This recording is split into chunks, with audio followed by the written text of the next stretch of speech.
Assalamualaikum warahmatullahi wabarakatuh. Wadia balad ATE official di mana wae ayana. Alhamdulillah wa syukru ala ni'amillah.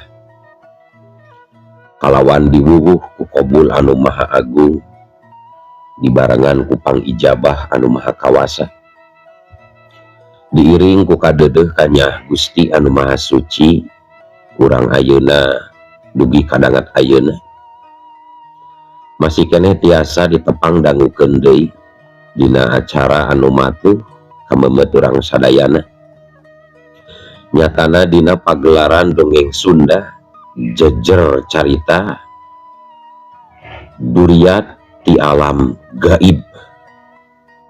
Ayeuna kantun bagian anu ka 10 nanya pamiarsa.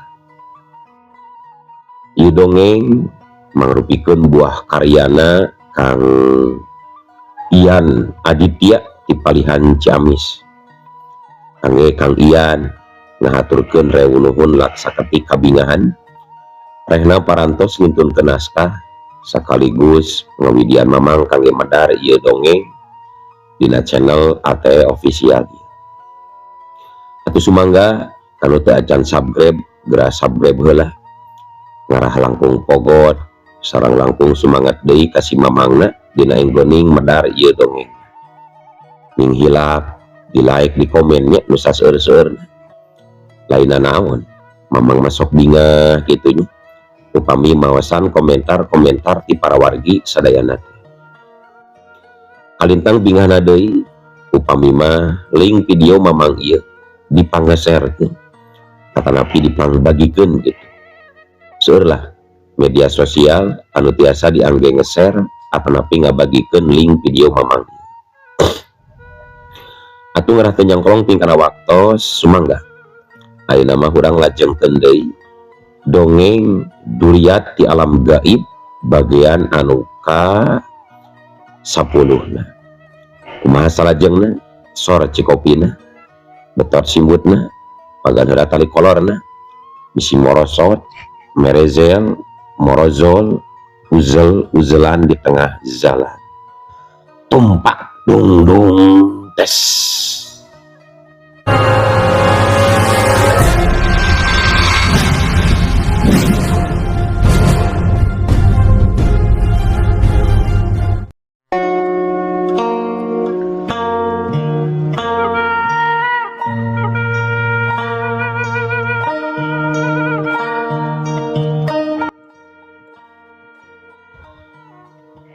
Saenggeus nini jagal iblis nyiles di tempatna,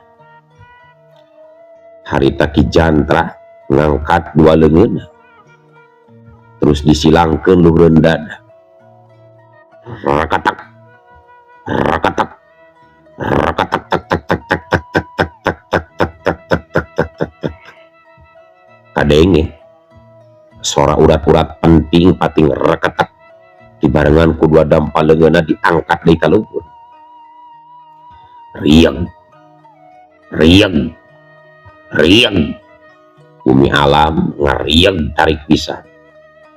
Cai anu aya di leuwih ngadadak pating burial oyang jiga ngagolah. Tepati lila taneuh ngadadak ngageser jadi dua bagian.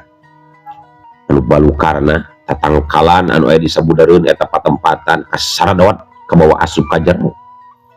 Nya kitu deui cai ngadadak porot ka asup batu anu dipake sila ku Ki Jantra oge nyilut ti lolot. Sedengkeun Ki Jantra sorangan harita awakna ngablesat ka luhur bari seuri ngabarakatak dume ngarasa bunga. Elmu meulah jagat ngabetot raga, warisan ti nini jagal iblis sapagodos jeung kahayangna geus tutup sampurna kacangking ku dirina. Cag kayan Ki Jantra urang tinggal kacaturkeun di hiji lembur anu singkur anu pernahna aya di tutugan Gunung Gede. Katempo aya saurang jalma anu keur leumpang ngan aneh lempang teh rada ingkud-ingkudan. sok sanajan make itu tapi sukuna kaciri geus luhur sabelah jabang ngampleh alias geus lumpuh. Beungeut eta jalma godegan kumisna baplang sanggadulah napi pijeng tarangna loba gurat-gurat urut nandangan tatu anu luar biasa. Ya kitu deui bajuna anu geus sarweh jeung kotor nandakeun eta pakaian teh ngan saukur anu raket din awakna wungkul. Sing hore eta teh Kiwira adina Ki Jantra anu eleh ngadu jajaten jeung barda teh. Kiwira anu sabaraha bulan ka tukang salamet tin amukan barda saparakanci diwari lempangna geus nepi ka eta lembur geus aya di tutuban gunung gede. Harita Kiwira ngalempreh handapeun tangkal kiar beteungna nu kempleng kaciri empes-empesan jeung kukurubukan menta deusian. Kiwira luak lieu ka sisi kagigir menjoan susuganan aya tatangkalan atawa bong borosan anu bisa didahar tapi lapur hiji oge eueuh anu kapake. Keur kitu ti kajauhan kadenge aya sorak kuda anu keur lumpat ngajugjug ka palebah jang jalanan satapak anu kumanehna keur disorak. Kiwira hatena rada bungah jeung ngarep susuganan wae eta jalma nu numpak kuda teh bisa nulungan ka dirina nu keur lapar. Tepati lila kuda teh beuki ngadeuketan. Katempona ku Kiwira anu numpak eta kuda seorang lalaki. Nu saterusna Kiwira ngulang-ulangkeun leungeunna maksudna sangkan jalma eta eureun. Aya ku kabeneran kuda teh ngahiem bari sukuna ngangkat setengah nangtung sedangkan jalma anu numpakna muncereng disirikna matana jiga rek kaluar bari ngacorowo ka Kiwira. "Wira, ieu bener si laing," ceuk eta jalma, "nu taya lian eta teh Ki Jantra nu karek lumampah turun gunung." Pikeun Kiwira sajongjongan mah colohok ngetenan jalma nu aya hareupeunana. Geuning asa teh percaya jeung beda nempo dedegan Ki Jantra salaku jadi lanceukna. Sakali deui Ki Jantra ngagebi-gebi Kiwira. "Wira, ieu dewek ilaing kunaon aya di dieu Wira." Sanggeus kitu mah Kiwira yakin laju ngagabrug anu jadi lanceukna bari dareuda. "Duh, ambura Kang Kuring, rumasa kuring teu bisa mertahankeun paguron nyanggakeun sadaya-daya Kang," ceuk Kiwira bari ngalimbah. Sedangkan Ki Jantra geus surti kana omongan nu jadi adina.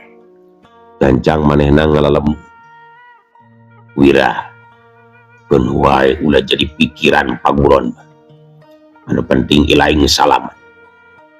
Ayeuna leuwih hade hayu urang neangan heula warung di sisi lain lapar. Engke caritakeun ka Akang kejadian nu sabenerna. Ayo." Sakitu nama Ki Jantra sok sanajan kasebutna jalma parangasan anu sahauk kadua gaplok coba telenges tindakanana tapi ari nempo nu jadi adina dina kayaan sangsara mah Ki Jantra leuleus oge hatena. "Oh, mangga Kang, ngiringan Kang," ceuk Kiwira mairan. Nu saterusna mah duanana mangprung na kuda ngajugjug ka lembur anu jadi tujuan.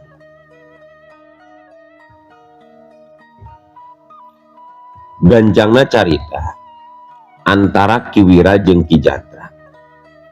Sanggeus dalahar jeung nginum sawaregna di hiji warung. Kalian teu kungsi dipatanya deui. Ngan barabat we Kiwira nyaritakeun kumaha gempuran barda nu kacida aheng nepi ka anak buahna katut paguron anu teu bisa dipertahankeun. Akhirna ku ayana nasib anu mujur keneh Kiwira salamet jeung bisa neangan Ki Jantra. sok sanajan teu nyaho di mana lebahna Ki Jantra tapang.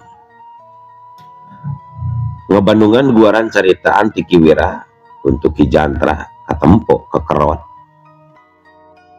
Beungeutna beureum lir asak beusi atah beuleuh, matana burahay beuleuh, leungeunna nyekel gelas ngaleper nahan amarah. Teu karasa gelas oge dirames nepi ka jadi lebuk, ngomongna haros-hos semu beurah. Urang ajar anu ngaran Bardat tempokeun ku si laing Wira, si walak Barda sakedeung di bakal modar ku leungeun dewek geuleuh Wira.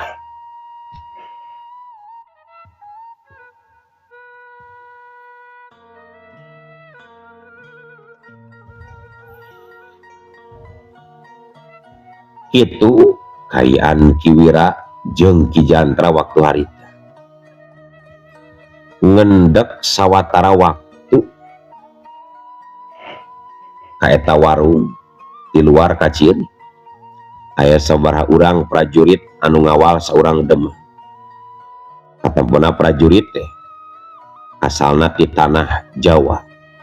Komo sanggeus ngadengi ngomongna anu madok ngobrol jeung batur. Eta Demang ngaranna Demang Kalirang dibarengan jeung sabaraha urang pangawalna datang ka eta warung anu didatangan ku Ki Jantra. Sanggeus aya di jero warung, Demang jeung sapara kanca gugek dariuk dina kursi tina awi. Salah saurang di antarana nanya ka Ki Demang, "Juragan, cigana urang kedah milari jawara anu tiasa mapakan kasaten kira anu eta juragan?" "Bener pisan, makana urang ayeuna keur neangan nu ngaran Ki Jantra. Wirena cek nu jadi guru Ki Jantra. Wirena cek nu jadi guru Ki Jantra ayana di Gunung Gede." Itu harita obrolan Ki Demang Kaliraga. Sedangkan Ki Jantra jeung Ki Wira silih reret. Duana pada can ngarti kana maksud omongan rombongan Demang eta. Ki Jantra tarangna semu kerung, kumisna nu baplang utek-utekan, matana gular-giler nyetenan ka Ki Demang anu tonggoy keur barang dah. Tepati di Ki Jantra nyamperkeun bari pok nanya, "Kisana punten kula rek dumanya. Aya perlu naon anjeun neangan jalaman ngaran Ki Jantra anu mana jalmana kaula pisan?" Ki Demang jeung para pangawalna anu keur ponyodahan ngaradak areureun ngahuapna, sakabeh mata nempo ka Ki Jantra anu keur ngabadega hareupeun Ki Demang. Para pangawalna sutset ngarekel gagang bedog tarakit-taki, bisi aya mau ngamuk gajah mata, bisi aya panca bahaya nu ngadah. Ki Demang harita nangtung bari nembalan, "Oh Kisana, naon perluna anjeun ngaku-ngaku ngaran Ki Jantra?" Ditanya kitu, Ki Jantra teu nembalan. Anu aya manehna ngakebrag meja nepi ka pangeusina malawur kaluhur. Tapi aya nu aheng. Sakilat Ki Jantra nampanan dahareun anu keur mawur ku taplak anu dikebutkeun. Cai nu bahe sango nu mawur jeung sajabana masing-masing baralik deui kana wadahna masing-masing. Hiji oge eueuh anu ragrag kana taneuh jiga anu napal ngaluhur taplak anu masang deui kana meja. Ki Demang jeung pangawalna ngadadak malundur, matana marorotot jiga henteu yakin kana tetenjoanana. Saurang oge eueuh nu wani-wani nyobaan nyeun pucuk pigira, da yakin na hatena masing-masing. Mun nepi ka kajadian ngayakeun serangan, Ki Jantra moal butuh waktu lila pikeun ngarubuhkeun maranehna sakabeh. Nempo kitu Ki Jantra nyerengeh, sedangkan Ki Demang Kaliraga kencang dongkok mere hormat ka Ki Jantra bari menta dihampur. "Oh hapunten Ki, rumaos kula Culangu nepangkeun kula Demang Kaliraga nu kawitna di Banjar Tengah. Aya naon kisilan yangan kaula nu matak nu mawi kulu botak katinggang awi simkuring teh rek minta tulung tume simkuring buka musuh nu hese ditaklukeun anu ngaranna Kiranu Jawarati Pakidulan. Oh gitu. Sok bari diuk nyaritana sangkan merenah, sok diuk. Ki Jantra nitah diuk ka Ki Demang sangkan ngobrol leuwih merenah. Geus kitu mah Ki Demang Kaliraga ngebudalkeun sagala pamaksudanan nyaeta minta bantuan ka Ki Jantra sangkan bisa nyingkirkeun Kiranu anu salila ieu ngahalangan kana sagala niat utamana Ki Demang teh yang jadi adipati ku jalan cepat. Ki Jantra nya tujuan ku sabaraha syarat anu kudu ditedunan ku Ki Demang nyaeta Ki Jantra menta pasukan anu jumlahna aya kana 200 urang pikeun nyerang Karanggalih sangkan rata jeung tan. Syarat nu kadua Ki Jantra menta tumbal saurang jajaka jang satorkeun ka guruna nyatana Nini Jagal Iblis. Anu kabeneran eta syarat teh disaluyan pisan ku Ki Demang.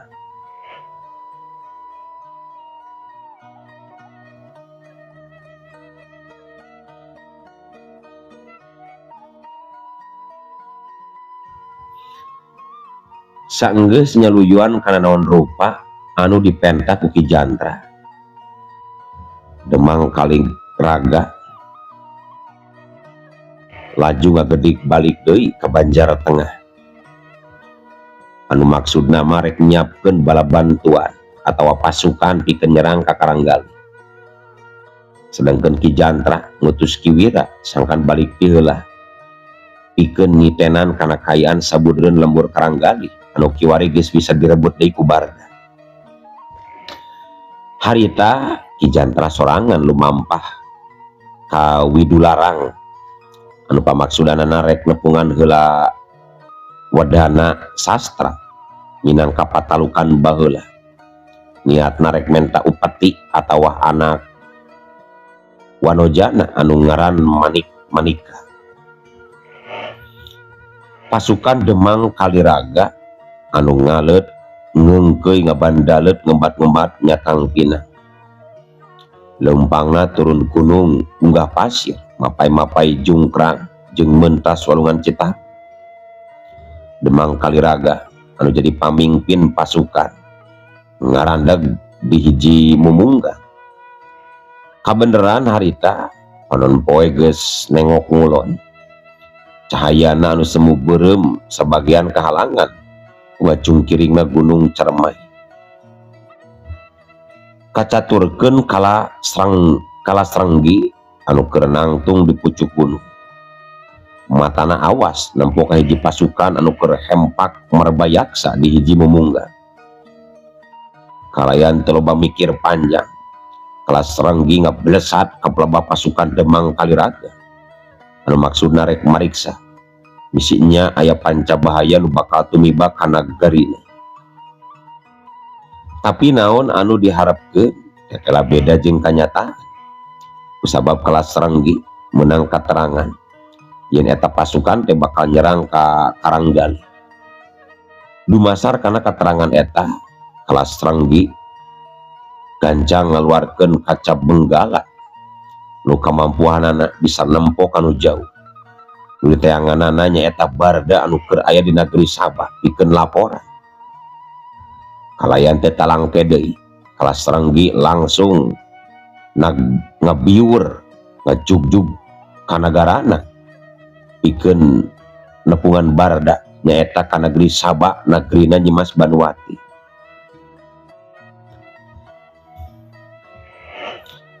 Kacaturkeun harita Barda jeung Nyimas Banwati kaparangan harita teh keur aya di hiji taman teu jauh ti alun-alun nageri Sabah.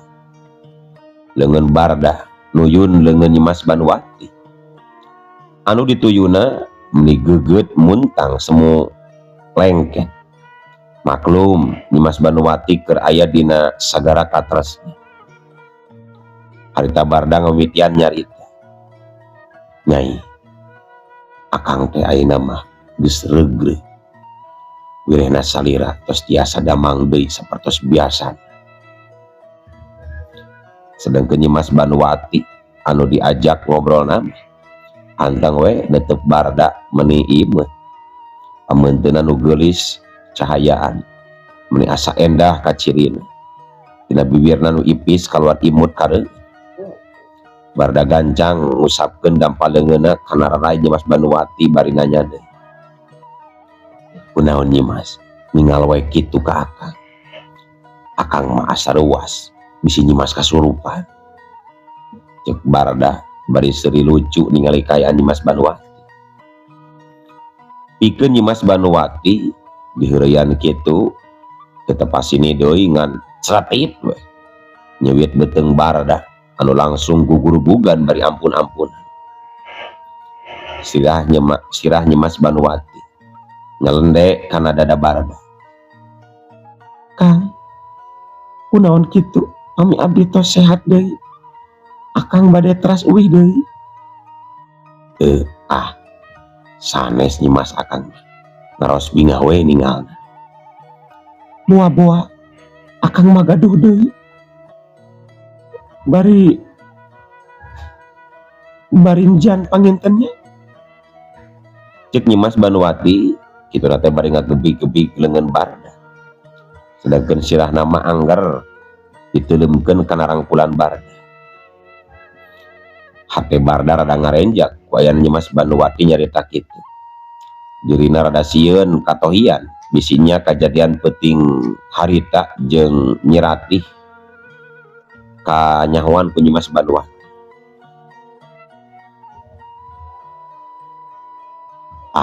Saha nu karasaeuna ka akang Nyimas? Da ngarumasakeun diri akang mah teu aya kagaduh. Nyimas Banuwati nangkep beki pagi. Nya kitu deui Barda geugeut ngusapan sirah nu jadi bebereuh hate.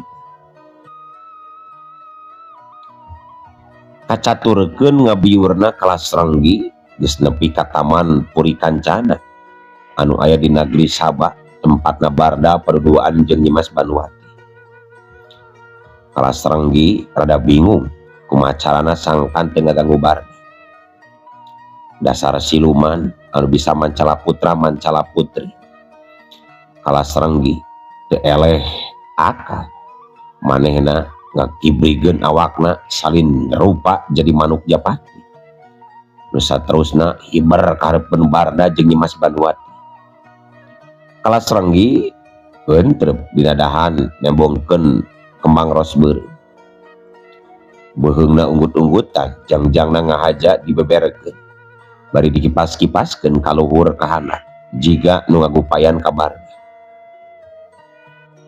Hate Barda anu seukeut jiga nu surti kana eta isarah manuk Japati. Dirina ngagrentes sajeroning dadana. Beuh, asa teu ngareunah hate kieu. Boa-boa aya beja nu matak ti kahariwangi. Coba itu Japati jiga nu ngagupayan. Sidik ieu mah pasti aya ilapat teu hade.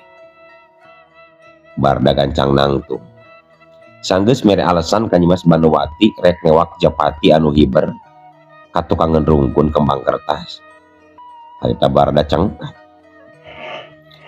Bener pisan, waktu Barda nyalingker ka tukangan rungkun, si Japati geus leungit jirimna nu aya ngan ukur jirimna kelas Renggi salaku siluman patalukan Barda anu asalna ti puncak Gunung Ceremeh.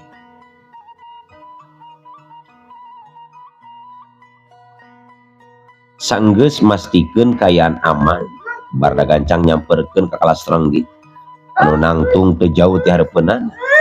Laju nanya sembung ngahareos, "Kelas Renggi, aya naon sabenerna?" Gancang bejakeun, "Ulah asa ruas, dumeh anjing ngaradak datang ka ieu tempat. Aya naon?" Sameme kelas Renggi ngajawab, harita narik napas panjang heula. "Hapunten Den, hapunten Zade Ajana. simkuring tos kemauan tun ngagang numawi simkuring teh bade aya wartos kenen bade ngawartosan yen karang galih ayeuna aya dina marabaya deh gebeg barada ngagebeg hatena asa tagi weur teu puguh barang ngadenge lemburna keur aya dina ancaman pemuda ari ras ingat ka Nyi Ratih sok bisi dirina aya nu ngarogah aya bahaya naon kelas renggi palang siang Ki Jantra geus nyerang ka karang galih ieu mah buru caritakeun kelas renggi aya naon leres pisan deh Ki Jantra ngutus bala bantuan anu dipimpin ku Demang Kaliraga namun teu acan ari dugi mah dan nuju dareureuk heula di hiji memunggang gunung Cermai. Kelas renggi kira-kira sabaraha poe deui eta pasukan nepi ka Karanggalih jeung ka mana anu ngaranna Ki Jantra kunaon manehna teu milu nyerang ka Karanggalih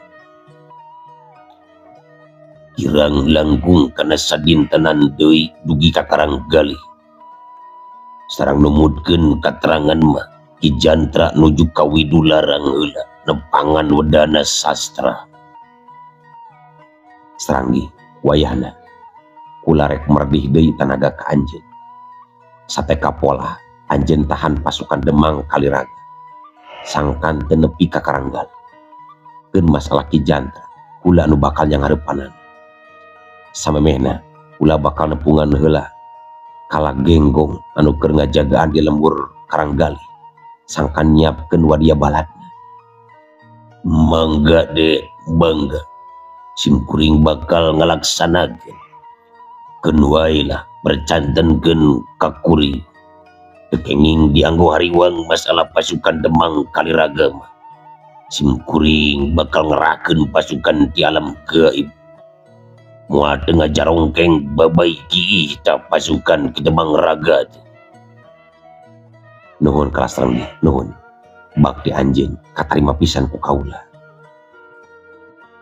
sanggeus ngatur siasat kitu mah kelas renggi pamitan ka Barda nu saterusna kelas renggi ngabiur deui ka Jomantar kelas renggi rek ngerahkeun pasukan ti alam gaib anu aya di Gunung Cermai pikeun merangan pasukan Demang Kaliraga sedangkeun Barda gancang balik deui nepungan Nyi Mas Banuwati anu keur nungguan datang-datang oge Nyi Mas Banuwati gancang nanyakeun Manuk Japati Kang mana Manuk Japati teh geuning teu aya cik Nyi Mas Banuwati bari nyekel leungeun Barda nu mawi Japati teh giras pisan Nyi Mas tos katewak oge kalah hibar deui Barda kapaksa ngabohong sedangkan Nyi Mas Banuwati semu camerut lucu anu akhirna ku Barda dirayu sakalian rek pamitan heula sok sanajan hatena ngarasa beut Nyi Mas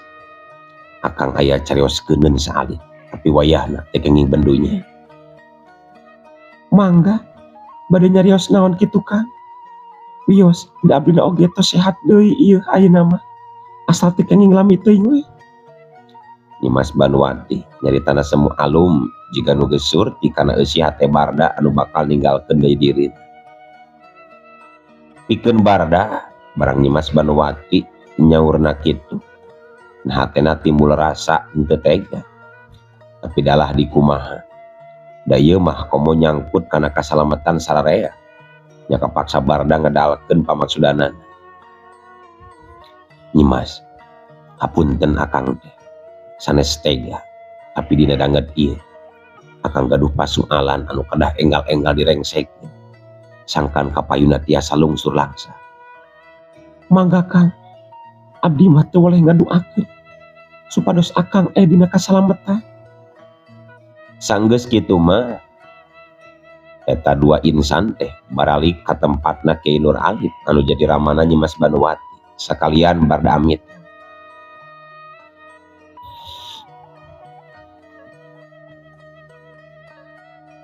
tapi karek oge Barda amitan no atuh ari ujug-ujug Ulu waktos nah abujeng wadia balad AT official atunya ya dongeng teh urang cekapkeun heula we dugi ka dieu.